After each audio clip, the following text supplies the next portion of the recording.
boys and girls. This evening I'm going to give you one, maybe two monologues by the late Marriott Edgar, famously performed by Stanley Holloway. There's a famous seaside place called Blackpool, noted for fresh air and fun. And Mr. and Mrs. Ramsbottom went there with young Albert, their son. A grand young lad with little Albert, all dressed in his Sunday best. He looked quite a swell, with his stick with a horse's head handle, the finest that Woolworths would sell. The Ramsbottoms didn't think much to the ocean. The waves was all piddling and small. There were no wrecks, nobody drowned, but now to really laugh at all. So, seeking for further amusement, they paid and went into the zoo, where there's lions, tigers and camels. Old ale and sandwiches too. Now there were one great big lion called Weiss. His nose was all covered with scars. He lay in a somnolent posture, with his head in between the bars. And young Albert had heard all about lions and how they were supposed to be so ferocious and wild. Well, to see one lying there so peacefully, it didn't seem right to the child. So straightway, the brave little fella, without showing a morsel of fear, took his stick with his horse's head handle and he shoved it in Wallace's ear. You could see the lion didn't like it. But giving a kind of a roar, he dragged Albert into the cage with him and he swallowed the little lad whole. Who had seen the occurrence and didn't know what to do next, said, "Mother, your man's eating our Albert." And Mother said, "I am vexed."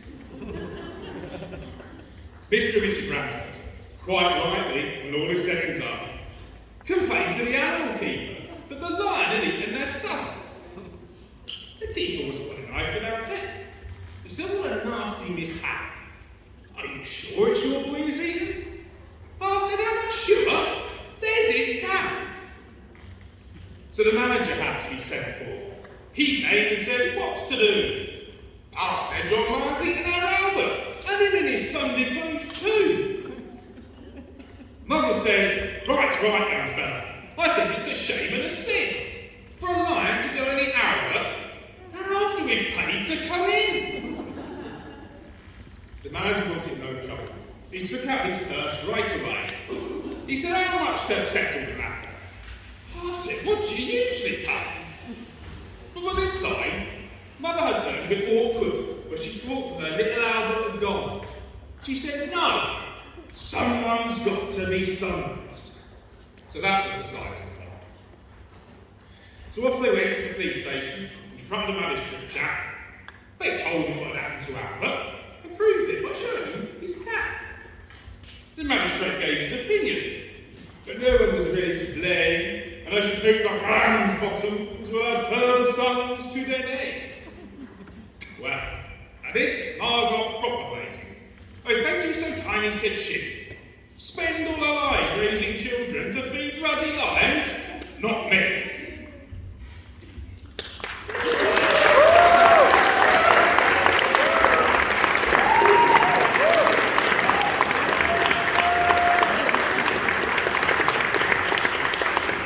Would you like a second? Yeah. I'll tell you a seafaring story of a lad of an honour and fame. It were Nelson at Battle Trafalgar. Joe Mockridge, that was his name. He were one of the crew of the Victory, and his job when the battle begun was to take cannonballs out of the basket and shove them out front in the gun. One day, him and Nelson were boxing the compass, as sailor lads do, when Hardy comes up from the spyglass pointing and says, "Here, take a screw." They looked at Hardy and pointed and saw it says ships in a row. Joe says abrupt like, but not disrespectful, "Horatio, lad, yon's the phone." "What say you, Tucker?" says Nelson. Joe says, "Nay, lad, not today." Hardy says, "Let's toss up." Horatio says, "Okay." So are tossed, your eggs for attacking, and tails for t'other about, but Joe Lennon was too heavy penny, so the answer was never in doubt. And when the penny came down head side upwards, they were in for a big do that would play, and Joe murmured shiver me timbers, and Nelson kissed Arlie. Then taking flags out of the locker, he strung out a message on high. It was all about England and duty. The crew thought they'd been hung up to dry. They got the guns ready for action, and that caused them trouble enough. They hadn't been fired all summer, and the touch-holes were bunged up with fluff. Joe's cannon went half a quarter. The balls, they were 3 foot round. They weren't no toy balloons, either. They were close to 65 pounds. So Joe selecting 2 of the largest, was going to roll double for luck, when a hot shot whizzed him through the portal, and a gunpowder barrel got struck. My God, after the explosion, the gun crew were filled with alarm, as out the water always jaws it, with a cannon under each arm. At that moment, up came the boatswain. He said, "Where's Joe?" Gunner replied, "He's taken 2 cannonballs with him. Going for a breather, outside."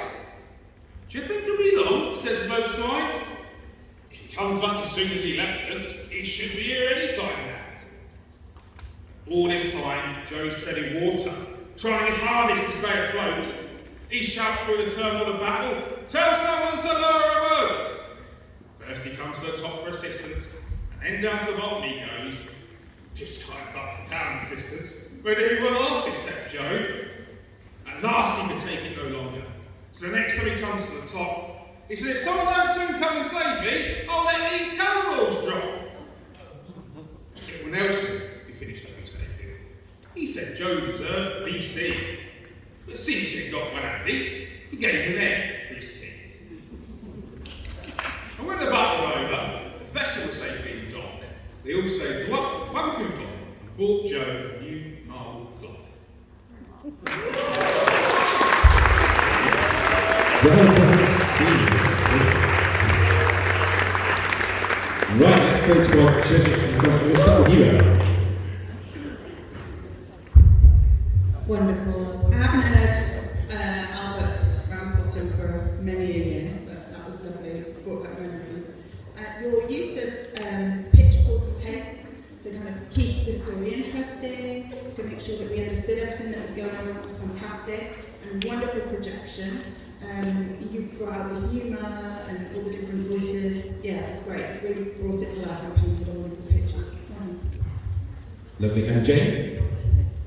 Well, just very much the same really. A very, very well and strong projected voice, engaged the audience, and they were very quiet, you couldn't hear a pin drop, so that means that you got them in your grasp the whole time. Well done. Lovely comments, judges. One last time, everybody. Stephen!